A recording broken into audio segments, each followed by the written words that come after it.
Hello everyone, Jolene here from Bookworm Adventure Girl. Welcome back. I hope that you are all doing well. And if you are new, thanks so much for checking out my channel. Please hit subscribe and stick around. If you have been following my channel for at least a little while, then you probably already know that I love reading diverse stories and authors and genres. And I love highlighting Canadian literature, or CanLit as we call it. And I follow some of the prizes for Canadian literature like Canada Reads and the Giller Prize. And the long list for the Giller Prize will be announced in 2 weeks on September 6th. So I thought that it would be fun to talk about the prize, introduce you to the judges, and then talk about the books and attempt to come up with 12 books that are my long list hopefuls. So if you don't know about the Giller Prize, it was started in 1994 and it awarded $25,000 to the best Canadian fiction in long format or short stories. And this prize has only continued to gain traction over the years. It is now sponsored by Scotiabank. It now includes graphic novels, and the winner of the Giller now receives $100,000, which is the biggest award for Canadian literature, so it's a really big deal for Canadian authors.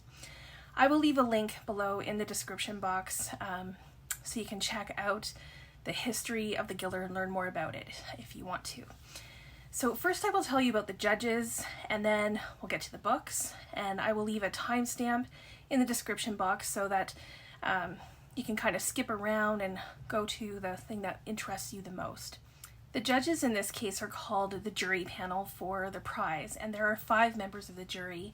All of them are award-winning authors, and I know 3 of them, and 2 of them are newer to me. So let's begin with Kellough, who is a novelist, poet, and sound performer. He is from Western Canada, but now lives in Montreal, and has roots in Guyana, South America. And Kellough's short story collection, Dominoes at the Crossroads, was longlisted for the Giller Prize in 2020 and was on my TBR for this month, but I probably won't get it until next month, so you can see the little Giller Prize thing here. And I also want to read some of his poetry. The next jury member is Plett, who lives between New York City and Windsor, Ontario, and I just finished reading her collection of short stories called A Dream of a Woman, and I will be talking about this when I do my monthly wrap-up. So this collection was longlisted for the Giller in 2021. You can see a little mark right here. Next is Waubgeshig Rice, who we affectionately call Waub, and Waub is originally from Waubgeshig, I think it is, First Nation, and now lives in Sudbury, Ontario, and I have read a couple of his novels, Midnight Sweatlodge, and probably his most well-known novel, Moon of the Crusted Snow, which he has won a number of awards for. And Waub is working on the sequel to Moon of Crusted Snow, so I am really looking forward to getting to that when it comes out. The next 2 authors I am not familiar with, but I have been learning about them. So Kitamura, I think, has written several novels, including Intimacies, which was one of the New York Times 10 best books of 2021, and Barack Obama recommended it as well.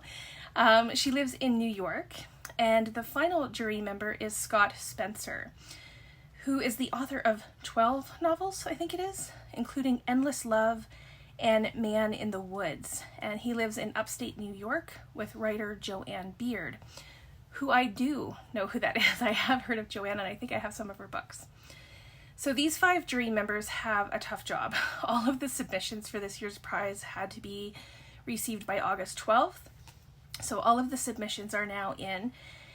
And from the last time the list was updated online, which was July 29th, there are approximately 234 titles, and I'm saying approximately because there are basically 2 lists, which I will link below so that you have access to them. The books are listed by pictures of the book covers, And there is also a spreadsheet that you can download if you just want text.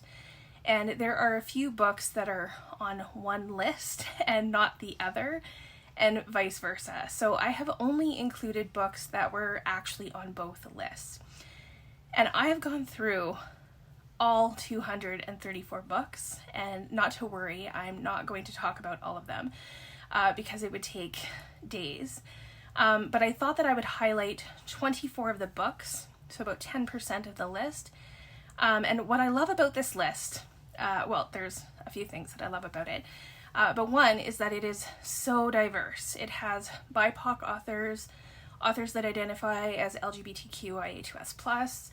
There are thrillers and mysteries and romance and historical fiction, literary fiction, dystopian, fantasy, YA, graphic novels, books in translation, novellas, and short stories. So it's got a bit of everything for everyone.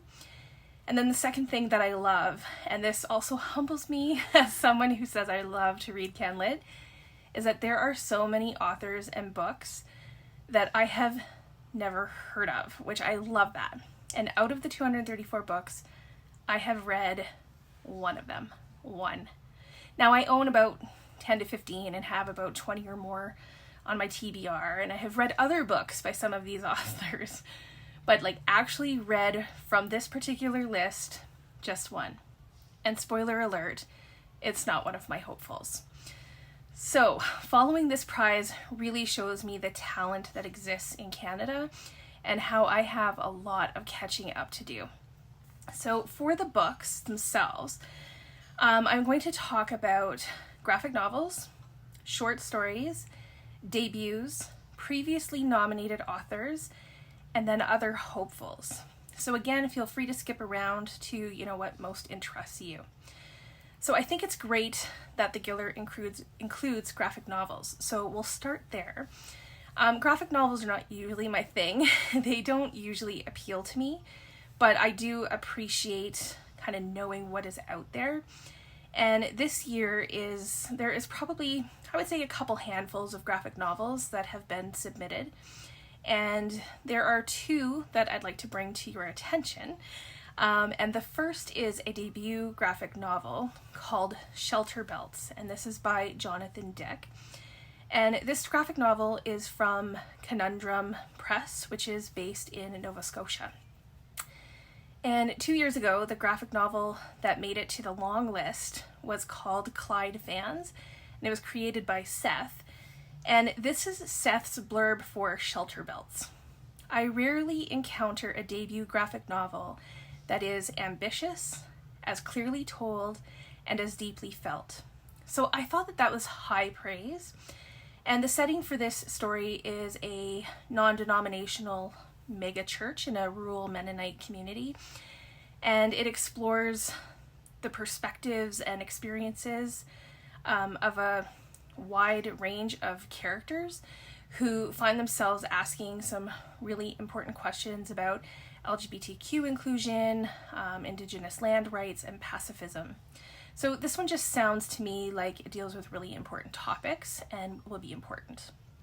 And so does the next graphic novel that I want to talk about, and that is This Is How I Disappear by Mirion Malle, and it's translated by Aleshia Jensen and Bronwyn Haslam. And this is from Drawn and Quarterly, which is based in Montreal, Quebec. And this graphic novel is about mental health and how millennials are coping. So Clara is the main character, and it follows her as she juggles her job, social media, her friends, and trauma, and how she finds community and the coping skills that she needs in order to take care of herself. So I think both of these have a really good chance. If a graphic novel is longlisted, I think that either of them could be on it. And if I had to choose just one, I'm going to go with Shelterbelts. But really, I could make a case for either of them. So in fact, that's kind of what was so hard about this whole process. Going through this list, it was like I could really make a case for all 234 books. Okay, so next I want to talk about short stories. There were many, and I made a big list of the collection, so I want to read those when I can, just personally. And there's usually 3 to 4 short story collections on the long list. So I'm going to share 8 collections with you, and then from those 8, I will choose 4 that are my long list hopefuls. So I'm going to start with Binge by Douglas Copeland. And this is from Penguin Random House, Canada, which has locations in Vancouver and Toronto. And I'm putting this on this video because it's Douglas Copeland, who is a very well-known Canadian author. He's published 14 novels, several nonfiction, a couple of short story collections, so I at least have to give him a nod. And Binge is a collection of 60 short stories. It's his first work of fiction in 9 years, and it's called Binge because you can't read just one. I guess it's kind of like Pringles. So it comes in at 288 pages. So that puts each story approximately like 4 to 5 pages. So I imagine that it would be a quick read. Plus, Copeland always has some humor in his work. Do I think it will make the long list? It's definitely possible, but I did not put this on my list of hopefuls. However, it's still a collection that I hope to read at some point. Next up is a book that's been on my radar, and I am putting this on my hopefuls list because I've been hearing really good things about it. It's called Nothing Could Be Further from the Truth, and this is by Christopher Evans. This is from Astoria, which is an imprint of House of Anansi Press in Toronto. And this is a debut collection with characters who are living in a world trying to navigate what is true and what is not, what is real and what is not. And I've been very curious about this collection, so I'd like to see it on the long list. The next 2 collections, I went back and forth on which one I would put on the hopefuls list and which one I cut, and I went with No Stars in the Sky by Martha Batiste. And this collection is also from Astoria, which is no surprise because I am a huge fan of House of Anansi Press and their publications that they put out. So this collection has 19 stories, all with strong women, which I love, but all of the women are broken in some way and they're in crisis. And I also like that the author brings in issues that are important to her, like the disappearances in Mexico and Argentina, and racial and domestic violence, and migrant children along the Mexico-US border. So if this collection doesn't make the long list, it will definitely make its way into my personal reading at some point. The book that I thought had really strong potential, but in the end I didn't put it on my hopefuls list, is Homesickness. And this is by Colin Barrett. And this is also from Penguin Random House Canada. There are 8 stories in this collection, and they all have misfit characters or outcast characters who are struggling. And the stories are set in Ireland and Canada. And even though I didn't put this on my hopefuls list, I really believe that this is a writer to watch for. The next one is Bodies in Trouble by Diane Carley, which I just received from Radiant Press, which is located in Regina, Saskatchewan. And I'm really intrigued by this cover. You can see that there. And this is also another debut. I know that the stories are about a variety of different characters, so I really look forward to reading this. And then seeing if perhaps it should have been on the hopefuls list. Next up is a collection called Shimmer by Alex Pugsley, and this is published by Biblioasis, which is located in Windsor, Ontario. And there are 10 stories in this collection, and the reason this has my attention is because the writing was compared to John Irving. So I am in. Like, say no more. I need to read this, and I'm hoping it makes the long list. The final two collections, again, I went back and forth on which one I would finally pick, so I will tell you about them and then tell you my decision. Lesser Known Monsters of the 21st Century by Kim Fu has been on my radar, I think even before it was published. This is from Coach House Books, which is another publisher and favorite independent publisher of mine. And I am familiar with Fu's fiction writing, but this is her debut collection, and it sounds original and perhaps strange all at the same time, and I'm very intrigued by that. The other book is Say This by Elise Levine, and this is published by Biblioasis too, and this is two connecting novellas that are linked by a crime. Now, I do love a good collection of interlinked short stories, and there were a few in the submissions, but I thought having a novella, or in this case 2 novellas, on the long list would be good, so I chose this for the hopefuls list over Kim Fu's collection. Regardless, both are on my TBR. This brings us to authors who have previously been nominated and have books submitted this time around. And there's always a kind of tension between writers who are so good at their craft, are well known, and have the experience behind them, and then the new and upcoming writers who also deserve recognition. So I have a couple of spots on my hopefuls list for both. There were about 14 or 15 submissions from authors who have previously been nominated, at least that I know of, and I'm going to highlight 4 of them. And first up is Haven by Emma Donoghue. This was published by HarperCollins Canada, which probably has a few locations, but I know that they are in Toronto. Emma Donoghue's novel, Pull of the Stars, was longlisted for the Giller in 2020, and I was really hoping that it would at least be shortlisted, but it wasn't. So I'm hoping this time around, maybe Emma Donoghue will have some better luck.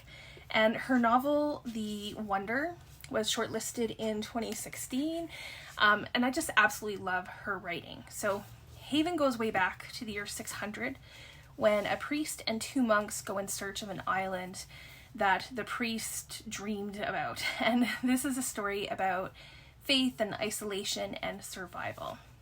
And Emma Donoghue is one of my auto-buy authors, so this is definitely one of my hopefuls. Next is an author that was shortlisted in 2020, and that is Sea of Tranquility by Emily St. John Mandel, also published by HarperCollins Canada. Mandel's novel, The Glass Hotel, made the shortlist in 2020, and I have to say that I enjoyed Pull of the Stars so much more, but I am a fan of Mandel, so Sea of Tranquility, which is speculative fiction and has the element of time travel, is still a contender. I did not put this on my hopefuls list, but it's no surprise that it's on my TBR.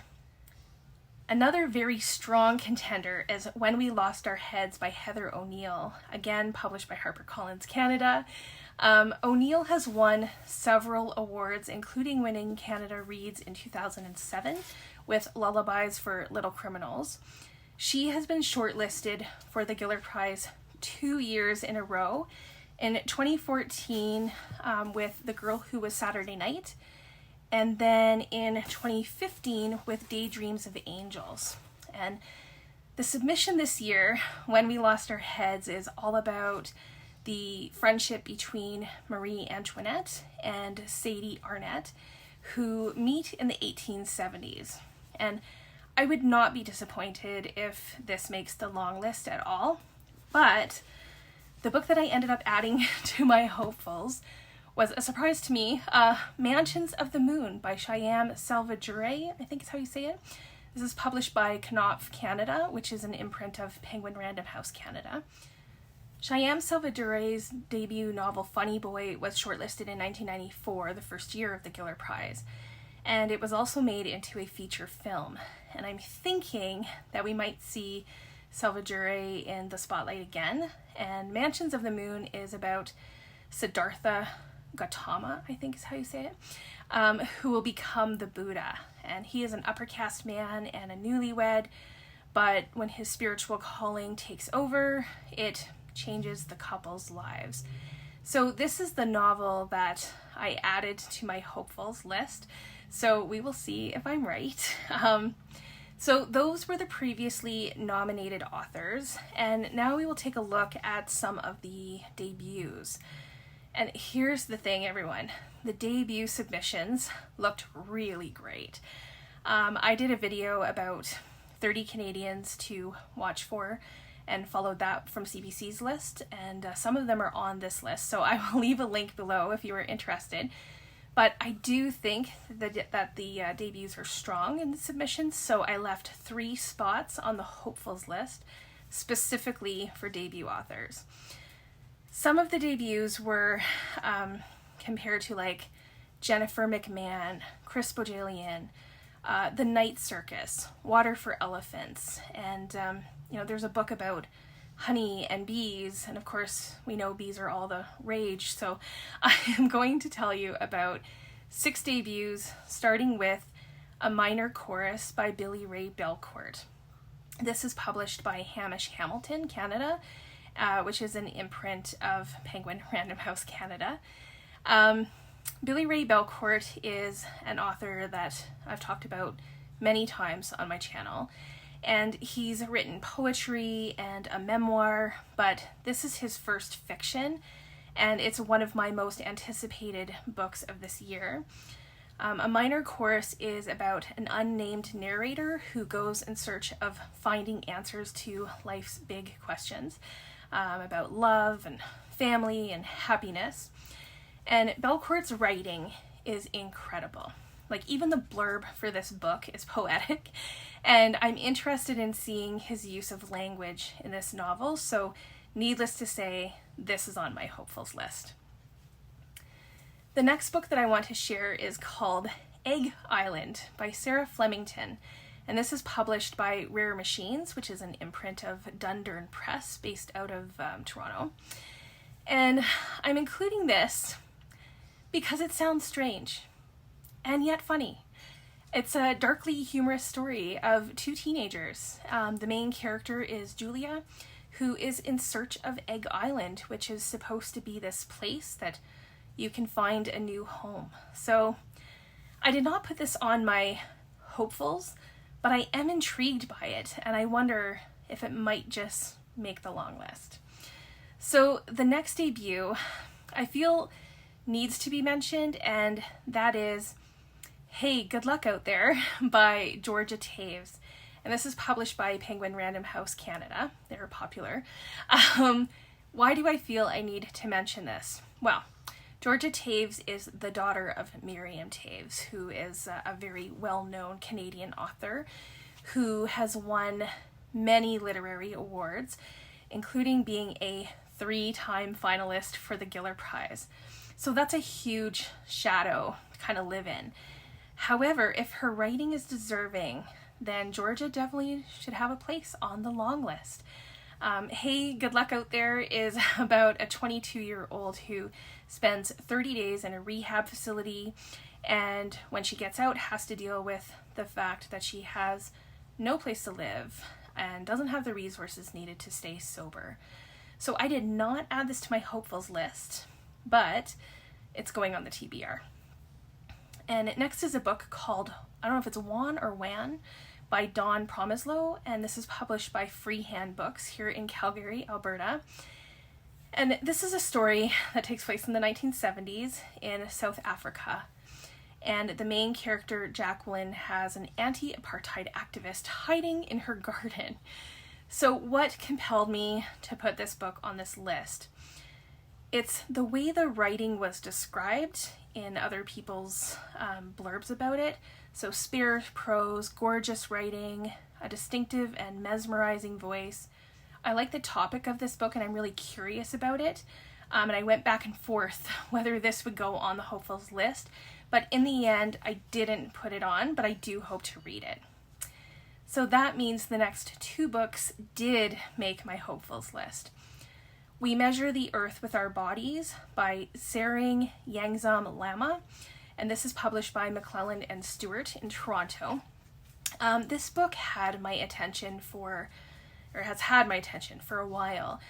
Something draws me to it, and I've heard people talk about it with high praise. The story is about a Tibetan family that go into exile when China invades in the 1950s. And it follows the family members for 50 years.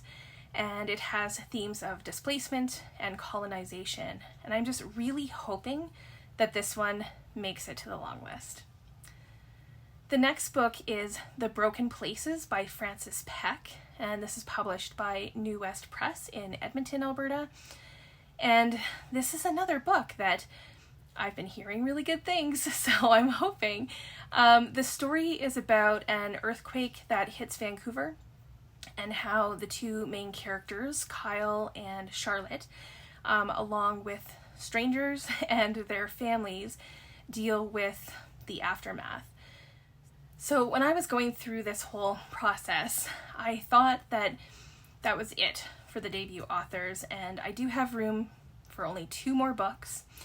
And there were about 50-ish more books on my list that I had to kind of narrow down, which was incredibly difficult. There are submissions from Thomas King, who I love, Harold R. Johnson, who just passed away in February and is an underrated Canadian author.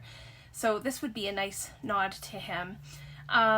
There's also one book that when I looked it up, the publisher's page already has that it's been nominated for the 2022 Giller. And I was like, wait a minute. So I think that's a mistake. And even though I saw that, they are still not on my list. But I'll have to let you know, when the long list is announced, if it's really true, because part of me thought maybe they were just, putting it out into the universe and atmosphere to see and hoping that it comes true. But from the big list, I chose 4 more books that I think have a pretty good chance, and 2 of those just happened to be debuts as well. So first is Dandelion by Jamie Liu, and this is published by Arsenal Pulp in Vancouver. And this is a debut novel. Again, there is something that draws me to this book. The story is about a new mother who was abandoned at the age of 11 by her own mother, and now she feels compelled to find out what really happened with her mother, and that brings her to Southeast Asia. The next book is not a debut, and this is the second book by this author, Cracked Pots by Heather Tucker, and this is published by ECW Press in Toronto. And I have been waiting to read this book because I absolutely loved Tucker's first book, which I will show you, The Clay Girl. Now the other one is a continuation of The Clay Girl, but I believe that they can be read independently. Cracked Pots takes place in the 1960s, and the main character, Ari, is living in Toronto, and the story follows her through her university years.